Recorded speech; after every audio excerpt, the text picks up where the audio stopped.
새순교회 성도 여러분, 우리는 지금 그 어떤 때보다 힘든 시기를 보내고 있습니다. 우리는 예수 그리스도의 피로 하나가 된 공동체이죠. 공동체가 되었다고 하는 것, 여러 가지로 설명할 수 있겠지만 그 중에 하나는 한 자리에서 한 하나님께 예배하는 것, 이것이 한 공동체가 되었다고 하는 것의 의미입니다. 그렇기에 우리가 매주일 모여서 드리는 그 예배가 새순 공동체, 새순 교회에게는 매우 중요하고 소중하죠. 그런데 우리는 그렇게 할 수 없는 상황에 놓이고 말았습니다. 그래서 가슴이 아프고 힘이 들죠. 그렇지만 우리의 예배의 처소가 달라졌지만, 그러나 하나님은 어떤 방식으로 예배하든지 우리와 함께 하실 것이고, 어느 곳에서 예배하든지 우리 예배를 받으실 것입니다. 그렇기에 일부는 예배당에서 예배하고, 새순의 대부분의 성도들이 가정에서 예배하고 있지만, 하나님을 향한 동일한 신앙 고백을 하고 하나님이 주시는 은혜를 사모한다면 예배의 장소와 상관없이, 예배의 방법과 상관없이 하나님은 우리 예배를 받으시고 우리 가운데 큰 은혜를 허락하실 것입니다. 무엇보다도 어려운 이 시기에 우리의 마음을 하나님께 모을 수 있기를 소망합니다. 그것은 함께 예배하는 것이고 함께 기도하는 것이죠. 장소가 달라졌지만 우리가 한 시간에 함께 예배한다면, 또 함께 기도한다면 하나님이 우리 가운데 큰 은혜를 허락하실 것입니다. 이 사태가 언제 진정될지 아무도 알 수가 없습니다. 그래서 당분간 3월, 4월까지는 이렇게 예배를 드려야 되지 않을까 싶습니다. 주일 예배는 오후 2시에 교회와 가정에서 드립니다. 매주일 오후 2시에 교회에서는 목회자들과 당회원들을 중심으로 예배를 드릴 것입니다. 그리고 성도님들은 각 가정에서 예배할 것입니다.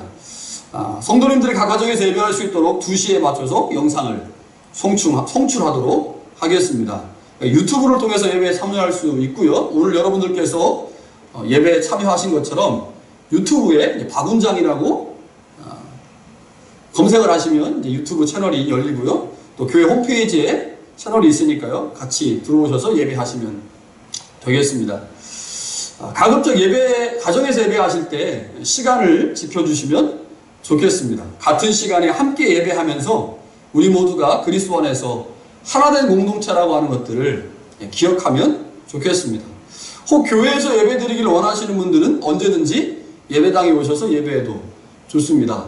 그런데 계속 우리가 이제 강조하는 것처럼 사회적 거리를 조금 둬야 되니까 최소 2m 이상 거리를 유지한 상태에서 예배 드리시고 그냥 집으로 돌아가시면 됩니다. 새벽 기도회와 금요 기도회도 설교가 없이 목회자들과 당회원들을 중심으로 개인 기도로 진행하려고 합니다. 이 어려운 시기에 기도로 우리의 마음을 모을 수 있었으면 좋겠습니다. 특별히 고통 가운데 있는 모든 성도들, 이 문제를 해결하기 위해서 애쓰고 있는 많은 사람들에게 하나님의 위로와 평안이 넘치기를 간절히 소망합니다. 오늘 하나님의 말씀을 나누어야 하는데 어떤 말씀을 나눌까 깊이 고민을 했습니다. 그런데 출애굽기 말씀이 생각이 났고요. 출애굽기에 특별히 하나님께서 모세에게 보여주신 표적들을 가지고 말씀을 좀 나누려고 합니다. 그래서 오늘 설교의 제목을 구원을 위한 하나님의 표적이라고 제목을 정했습니다. 출애굽기 3장에 보면 하나님께서 모세에게 나타나셨습니다. 모세를 소명하셨고요. 하나님의 일에 사용하기 위해서 이제 모세를 애굽으로 보내시려고 하지요. 하나님이 모세를 부르신 후에 사명을 주셨는데, 그 사명은 애굽에 있는 이스라엘 백성들을 탈출시키는 것입니다. 3장에 보면 자세하게 나오는데 3장 9절과 10절에 보면 이런 말씀이 나옵니다. 하나님께서 모세에게 이렇게 말씀하시죠. 이제 가라. 이스라엘 자손의 부르짖음이 내게 달하고 애굽 사람이 그들을 괴롭히는 학대도 내가 보았으니 이제 내가 너를 바로에게 보내어 너에게 내 백성 이스라엘 자손을 애굽에서 인도하여 내게 하리라. 자, 그런데 하나님으로부터 소명을 받고 또 사명을 수행해야 될 모세의 반응이 조금 이상합니다. 3장 11절에 모세가 이렇게 하나님께 반응합니다. 내가 누구이기에 바로에게 가며 이스라엘 자손을 애굽에서 인도하여 내겠습니까? 그때 하나님이 모세에게 이렇게 말씀하십니다. 내가 반드시 너와 함께 있을 것이다.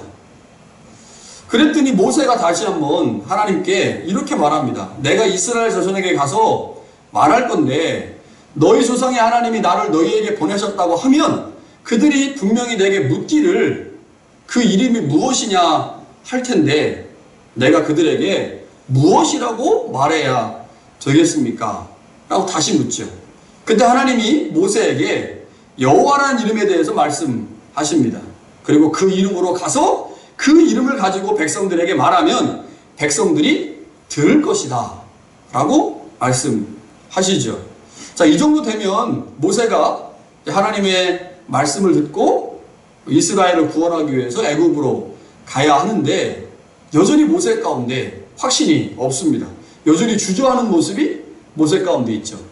자, 그 말씀이 4장 1절에 나오는데요. 이렇게 말합니다. 그러나 그들이 이스라엘 백성들이 내 말을 믿지 아니하며 내 말을 듣지 아니하고 이르기를 여호와께서 너에게 나타나지 아니하셨다 할 것이다. 하나님, 그러면 내가 그들에게 하나님이 나에게 나타나셨다라고 하는 것을 말해줘야 하는데, 다시 말하면 하나님이 나에게 나타나셨다고 하는 표적을 그들 가운데 보여줘야 하는데 그 표적 없이 내가 어떻게 이스라엘에게 가서 하나님이 나에게 나타나셨다라고 말할 수 있겠습니까? 라고 얘기를 하는 거죠. 그러자 하나님께서 모세에게 2개의 표적을 보여주십니다. 이 2개의 표적은 하나님께서 모세에게 나타나셨다고 하는 표적이죠. 하나님이 2개의 표적을 모세에게 직접 보여주고 이 표적을 이스라엘 백성들에게 보여주라고 말씀을 하십니다. 그런데 그 2개의 표적을 보고도 이스라엘이 믿지 아니하면 내가 너에게 보여주지 않은 3번째 표적을 그들 가운데 보여주어라. 그러면 그들이 믿을 것이다. 이렇게 말씀을 하십니다. 자, 그러니까 이 3개의 표적은 이제 사명을 감당해야 되는 모세에게 주신 표적이지만 더 큰 의미에서 본다면 하나님께서 모세를 통해 이스라엘을 반드시 구원하시겠다라고 하는 것들을 보여주시는 표적입니다. 오늘 이 3가지 표적이 무엇을 의미하는지 간략하게 좀 살펴보려고 합니다. 첫 번째 표적은 지팡이가 뱀이 되게 하는 표적입니다. 자, 4장 2절과 4절을 2절부터 4절까지를 3번역으로 제가 한번 다시 읽어드리겠습니다. 주님께서 그에게 물으셨다. 내 손에 가지고 있는 것이 무엇이냐? 모세가 대답하였다. 지팡이입니다. 주님께서 말씀하셨다. 그것을 땅에 던져보아라. 모세가 지팡이를 땅에 던지니 그것이 뱀이 되었다. 모세가 그 앞에서 피하니 주님께서 모세에게 말씀하셨다. 너의 손을 내밀어서 그 꼬리를 잡으라. 모세가 손을 내밀어서 꼬리를 잡으니 그것이 그의 손에서 도로 지팡이가 되었다. 자, 모세가 들고 있는 지팡이, 그 지팡이는 목자가 양을 인도하거나 보호할 때 사용하는 도구입니다. 목자는 맹수로부터 양을 보호하거나 구덩이에 빠진 양을 끌어올릴 때 꼭 지팡이를 사용하죠. 반면에 지팡이가 이제 뱀이 됐잖아요. 뱀은 지팡이와 달리 매우 부정적 이미지를 가지고 있는 거죠. 이사야서 58장 4절에 보니까요, 뱀은 아기를 가리킬 때 사용되는 동물이죠. 뱀은 동물이고요. 신명기 32장 33절에 보니까 이스라엘의 적들을 가리킬 때도 역시 뱀이라고 하는 동물을 사용합니다. 대체로 뱀은 하나님을 대적하고 이스라엘을 괴롭히는 적대적인 존재를 가리킬 때 성경에서 사용하죠. 따라서 뱀은 1차적으로는 이스라엘을 괴롭히는 바로, 좀 이스라엘을 포로로 잡고 있는 바로를 상징하는 것이고요. 더 나아가서 바로의 배후에서 하나님의 백성들을 괴롭히고 억압하는 영적 세력인 마귀를 의미합니다. 학자들은 이 본문에 나오는 뱀을 코브라라고 얘기를 합니다. 이 고대 애굽에서 코브라는 주로 바로의 능력을 상징하는 것으로 사용되었기 때문에 바로를 숭배하는 애굽 사람들은 코브라도 역시 숭배했습니다. 애굽의 왕들은 권력의 상징으로 왕관의 앞부분에 코브라의 형상을 달아 놓아서 사람들로 하여금 자신의 절대적 능력과 권위를 강조하기도 했죠. 그러니까 이 코브라, 이 뱀은 그 당시 바로가 자신의 권력을 나타나기 위해 선택한 상징적 동물인 거죠. 그 재밌는 것은 하나님이 모세를 통해서 일하시려고 하시는데, 뭐 띵띵 소리가 나도 여러분들은 걱정하지 마시고 그냥 설교해 주시면 하시면 돼요. 자, 하나님께서 모세에게 주셨던 그 지팡이, 그 이제 이 지팡이가 이제 4장에 가보면 이제 하나님의 지팡이라고 표현이 되거든요. 하나님께서 모세를 통해서 일하실 때 이제 지팡이를 통해서 일하시는데, 그 지팡이가 땅에 던져지니까 뱀이 됐다고 하는 거죠. 근데 뱀이라고 하는 것이 지팡이와 상반된 이미지를 가지고 있습니다. 그런데 여기서 중요한 것은 상반된 이미지를 가지고 있는 지팡이가 뱀과 본래 하나라고 하는 것입니다. 그러니까 모세의 손에 있었던 지팡이가 땅에 던져지니까 뱀이 됐고, 다시 뱀의 꼬리를 잡으니까 모세의 손에서 지팡이가 된 거죠.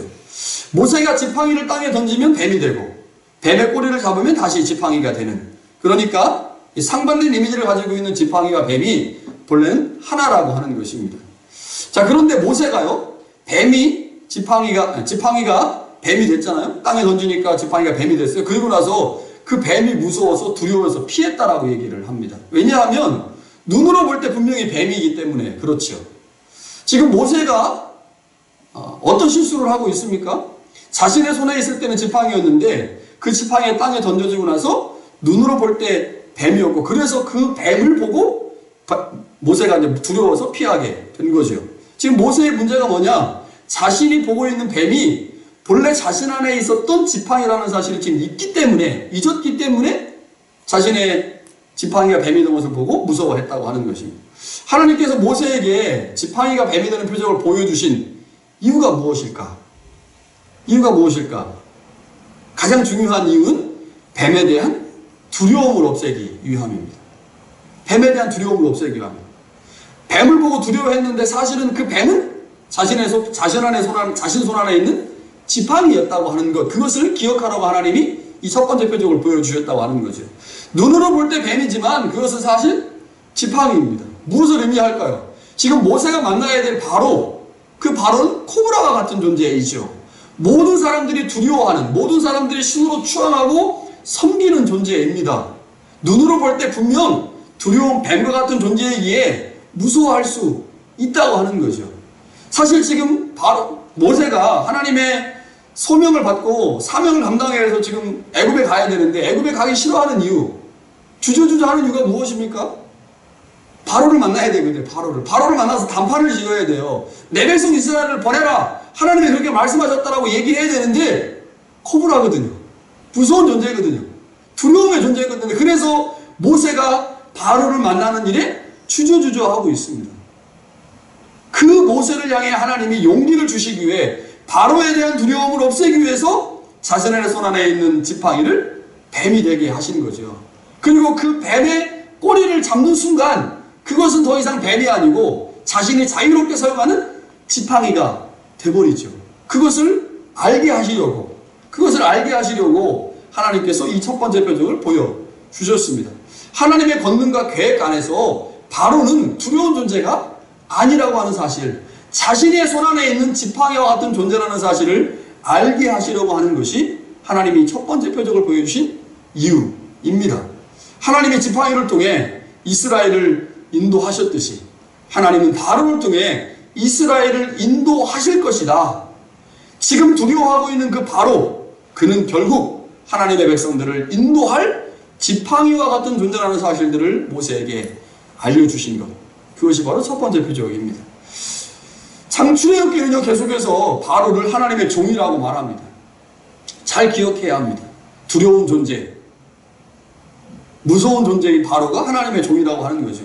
비록 바로가 코브라처럼 무서워 보이지만 하나님의 권능 안에서 그도 역시 하나님의 종이며 하나님의 지팡이입니다. 바로는 하나님의 백성을 훈련시키는 도구에 불과하다고 하는 거죠. 하나님은 이 표적을 통해 모세에게 바로에 대한 통제력이 바로 하나님 자신에게 있다는 사실들을 보여주고 싶으셨습니다.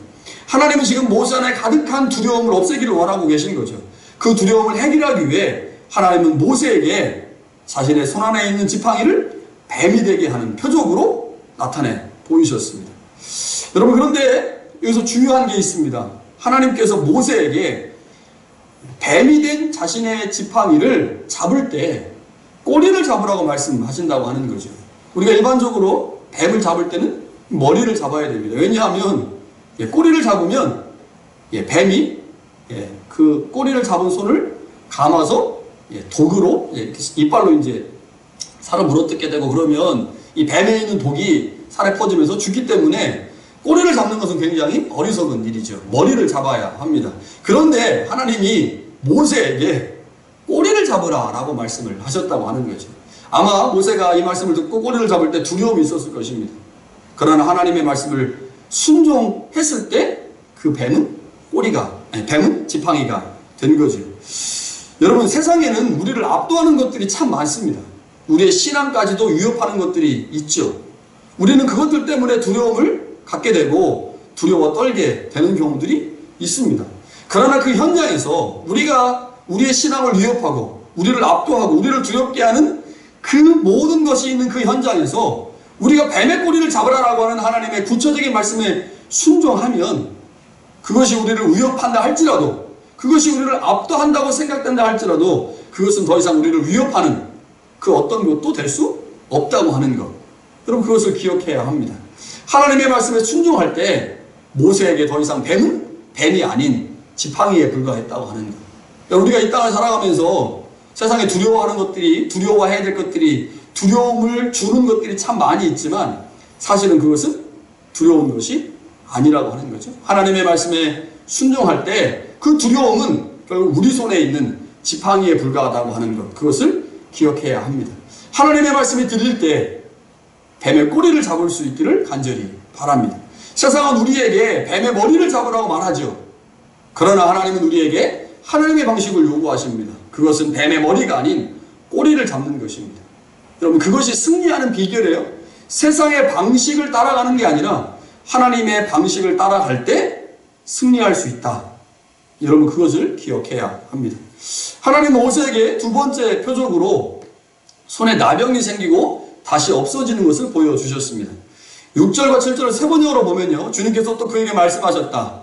너의 손을 품에 넣어보아라. 그래서 모세가 그 손을 품에 넣었다가 꺼내어서 보니 그 손에 악성 피부병이 들어서 마치 흰눈이 덮인 것 같았다.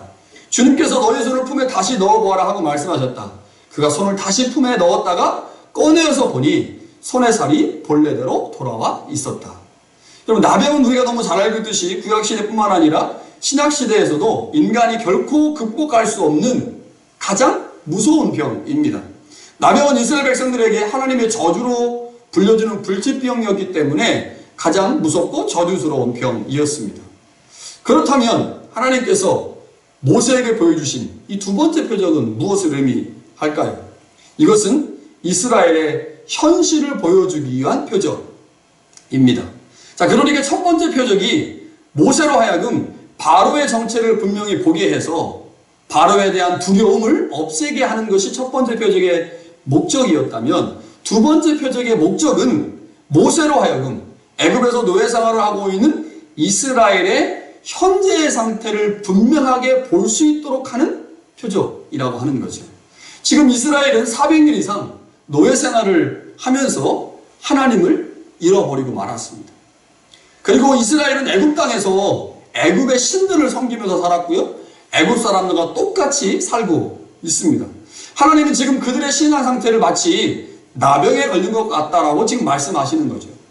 이스라엘의 신앙은 결코 치료할 수 없는 나병에 걸린 것처럼 절망적인 상황이라고 지금 모세에게 말씀하고 있는 것이죠. 그런데 희망적인 것은 모세가 손을 넣었을 때는 분명 나병에 걸려서 하얗게 되었지만 모세가 하나님의 말씀에 순종하여 다시 품에 손을 넣었을 때 원래 상태로 회복되었다고 하는 거죠.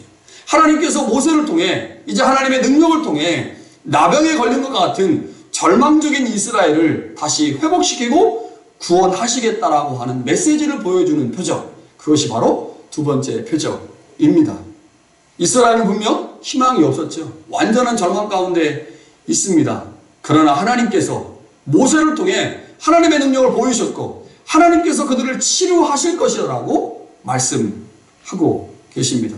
그렇기에 모세는 이제 하나님만 의지해야 하지요. 이스라엘의 상태가 악하면 악할수록, 심각하면 심각할수록 모세는 하나님을 의지할 수밖에 없습니다. 자, 이렇게 하나님께서 모세가 만나야 될 바로의 상태를 보여주신 표적이 첫 번째 표적이고, 두 번째 표적은 이스라엘을 구원을 해야 되는데 지금 이스라엘의 상태가 무엇인지를 보여주는 것이 두 번째 표적이었다면, 세 번째 표적은 첫 번째 표적과 두 번째 표적을 포함하고 있는 표적입니다. 그런데 이 세 번째 표적은 하나님께서 모세에게 직접 보여주지 않고 첫 번째 표적과 두 번째 표적을 믿지 않았을 때 행하라고만 말씀하신 표적입니다. 하나님께서 모세에게 세 번째 말씀하신 표적은 나일 강물이 피가 되는 표적입니다. 자, 이것은 4장 9절에 보니까 그들이 이 두 이적을 믿지 아니하며 내 말을 듣지 않으면 너는 나일 강물을 조금 떠다가 땅에 부으라. 그러면 나일 강물이 피가 될 것이다. 이 표적을 통해 첫 번째, 두 번째 표적까지도 믿게 될 것이다 라고 말씀하시죠. 나일강은 우리가 잘 알고 있듯이 세계에서 가장 긴 강입니다. 그 강의 길이가 무려 5,600km입니다. 제가 재보지 않았기 때문에 인터넷에 찾아보니까 5,600km더라고요. 애굽 사람들은 예로부터 이 강을 오시리스 신이 내린 신적 물로 여겨서 신성하게 여겨왔습니다. 왜 그럴 수밖에 없었냐면 나일강 주변의 농경지에 3%만 경작을 해도 이집트의 백성들이 1년 동안 풍족하게 먹고 살 정도로 이스라엘, 애굽의 흥망성쇠를 좌우하는 그런 대단한 능력을 가지고 있는 강이었기 때문에 그렇죠. 그래서 이스라엘 사람들은 애굽의 능력이 나일강에서 나온다라고 생각을 해서 나일강을 신성시할 수밖에 없었습니다. 그런데 하나님 모세에게 그 나일강 물을 떠다가 땅에 부으면 피가 될 것이다 라고 말씀하시죠. 이게 무엇을 의미하는 걸까요? 애굽 사람들에게 최대의 복의 근원지로 여겨진, 그래서 신적 존재로 숭배되기까지 하는 그 나일강이 피로 변한다고 하는 것은 애굽과 애굽의 신들에 대한 멸망을 선언하는 것을 의미합니다. 애굽의 멸망선언, 애굽 왕의 멸망선언, 바로의 멸망선언, 애굽 전체에 대한 멸망선언을 의미하는 것이 이 세 번째 표적이죠. 그러니까 이 세 번째 표적은 한편으로는 애굽에 대한 하나님의 심판과 멸망을 선언하지만 애굽의 심판과 멸망은 곧 하나님의 백성에 대한 구원의 선포를 의미하기 때문에 하나님께서 이 세 번째 표적을 통해서 내가 너희들 이스라엘 백성들을 온전하게 구원할 것이다 라고 지금 말씀하시는 거죠. 그러니까 이 세 번째 표적을 통해서 하나님은 모세에게 네가 지금 만나야 될, 내 백성 이스라엘을 구원하기 위해서 만나야 될 바로 그는 네 손에 있는 지팡이에 불과한 존재이고, 이스라엘 백성들은 하나님의 구원을 절대적으로 필요로 하는 나병에 걸린 절망적인 상태의 백성들이지만 내가 이제 하나님의 능력을 보임으로 이스라엘 백성들을 구원할 것인데, 그것은 애굽의 신들의 멸망이고 애굽의 전체의 심판과 멸망을 통해 하나님의 백성들을 구원하겠다라고 지금 하나님께서 말씀하시면서 이 표적들을 보여주신 것입니다. 하나님께서 모세에게 말씀하신 세 개의 표적은 반드시 이스라엘을 구원하시겠다고 하는 하나님의 마음의 강력한 표현입니다. 다시 말해 바로가 아닌 하나님이 이스라엘의 참 주인이며 구원자임을 드러내시겠다고 하는 의지, 그 의지의 표현이 바로 이 표적들이죠. 여러분, 우리는 하나님의 능력으로 구원을 받을 수 있다는 사실들을 알고 있습니다. 우리의 구원자, 유일한 구원자가 하나님이라는 사실을 알고 있습니다.